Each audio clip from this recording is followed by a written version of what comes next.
अतिशय युनिक, अतिशय वेगळा असा आळस मला आलेला आहे. त्यामुळे खरंच मला पडू दे, जे काही बाहेर घडतंय ते घडू दे. डावे उजवे भिडतायत तर भिडू देत, आवाज त्यांचे चढतायत तर चढू देत. रडू देत, रडणारे ओक्साबोक्षी, उडणारे पक्षी बिक्षी उडू देत, विमानांना नडू देत.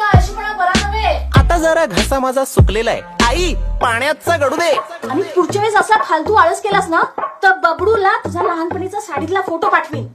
काय प्लास्टिक बॅन आहे महाराष्ट्रात. आई, या जगाला माझी गरज लागेल असं मला काही वाटत नाहीये. कोणाचं काही माझ्या वाचून अडत नाहीये, मला सुद्धा फरक पडत नाहीये काही. म्हणून आई सरळ सरळ पडलेलोय मी बंद. हा बंब थंड ठेवण्याचा मी जोपासणार आहे छंद. अनंतापर्यंत कंटाळ्याचा बघणार आहे मी अंत. राहणार आहे मी गप्प, आता होणार आहे मी परमनंट ठप्प. अतिशय युनिक आयडिया आहे ही इतकी युनिक आयडिया आहे, वेगळी आहे ही आयडिया, भन्नाट आयडिया आहे की या आयडियाला मी स्वतःच सपोर्ट करतोय. Hello, is this Elon? मला